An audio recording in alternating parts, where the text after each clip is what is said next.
के नीचे दीप दान करेगा शाम के समय पर संध्या काल के अंतर्गत, तो उसके घर में कभी संपदा की कमी ना हो। लक्ष्मी जी ने कहा प्रभु आपकी आज्ञा, मैं स्वीकार करता, मैं स्वीकार करता। जितने भी लोग कथा श्रवण कर रहे हैं और जो लोग नहीं सुन पा रहे हो, इस कथा की एक छोटी सी बात जनमानस तक पहुंचाइए कि आंवले के वृक्ष के नीचे आंवला नवमी के दिन शाम के समय दीप दान अवश्य करें, जिससे आपके जीवन में खुशियां समाहित हो, जीवन में आनंद की अनुभूति हो। कल आंवला नवमी है और आप सबसे निवेदन करूंगा कि आंवला नवमी के दिन शाम के समय पर आंवले के वृक्ष के नीचे घी का दिया लगाकर कनक धारा स्तोत्र का पाठ अवश्य करें। नहीं आता हो तो मोबाइल पे उसको सुने, पर एक बार आंवला नवमी के दिन आंवले के वृक्ष के नीचे कनक धारा स्तोत्र का पाठ चाहे संस्कृत में चाहे हिंदी में करना चाहिए। उससे साल भर लक्ष्मी की कमी नहीं आती। और उन 3 वृक्षों में आज जिस वृक्ष की पूजन आप लोगों ने करी है वो कौन सा वृक्ष है? आंवला नवमी का वृक्ष, आंवले का वृक्ष।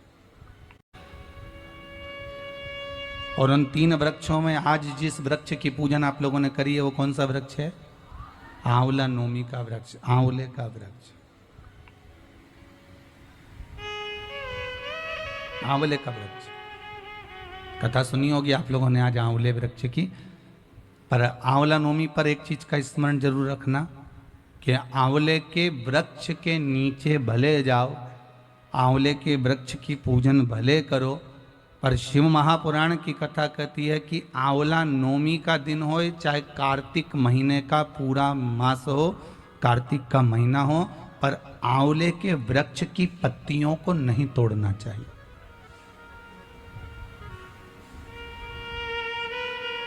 कई लोग बहुत गलती करते हैं, आंवले की पूजन करने जाते हैं ना, तो वो सोचते हैं कि अब आंवले के पेड़ के नीचे भोजन करने का बड़ा महत्व है कि आंवला नवमी के दिन भोजन करना चाहिए। तो कई माताएं इतनी चतुर होती है ना, आंवले की पत्ती तोड़ के ले आती, सिर पे रख के भोजन कर लेती।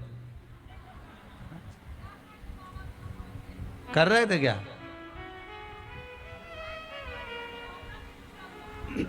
बस तो फिर अब कथा मतलब धीरे धीरे समझ में आ रही हो। श्री शिवाय नमस्ते में मतलब शास्त्र कहता है कि अगर एक पत्ती टूटना, पहले लोग बड़ी गलतियां करते थे। आंवला के पूजन करने गए, आंवले के वृक्ष की पत्ती तोड़ ली, सिर पे रख ली, भोजन कर लिया। कितना दोष है महाराज। यहां तक शिव महापुराण की कथा कहती है, विष्णु पुराण, अग्नि पुराण, पद्म पुराण कहती है, गर्ग संहिता में यहां तक वर्णन करा गया है, स्कंद पुराण में भी कहा गया है कि आंवले के वृक्ष की जिस दिन पूजन करें, आंवला अगर ऊपर से नीचे गिर जाए, आपको प्राप्त हो जाए, तो भले उसका सेवन करो, भले उसको रख लो, पर आप आंवले नवमी के दिन आंवले को भी नहीं तोड़ना चाहिए। आंवला नवमी के दिन आंवले को भी नहीं तोड़ना चाहिए। यहां तक शास्त्र वर्णन करता है कि राजा एक वैश्य बड़ा धर्मात्मा था,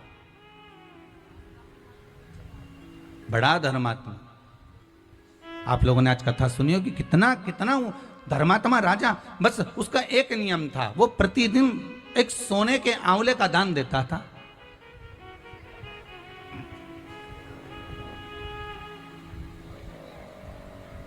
प्रतिदिन आंवले का दान करना, और वो भी सोने के आंवले का दान करना। उसके बहू बेटा को लगा, उसके बहू बेटा को प्राप्त हुआ कि अगर ये पिताजी इसी तरह से सवा मन सोना आंवला बनाकर लुटाते रहेंगे तो हमारे पास तो एक दिन ऐसा स्थिति आ जाएगी कि हमको भीख मांगना पड़ेगा।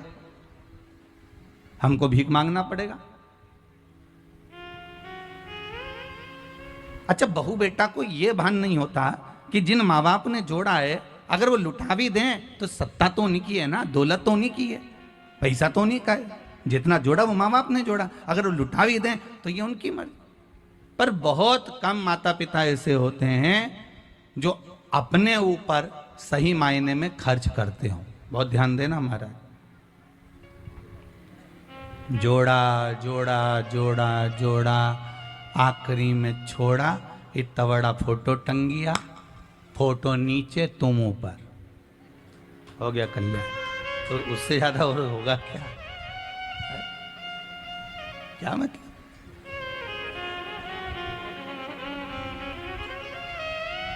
और फोटो पे भी प्लास्टिक के फूल की माला, ओरिजिनल भी कोई नहीं चढ़ाता, 10 रुपए की एक आती है। कौन चढ़ाएगा 10 रुपए की एक माला?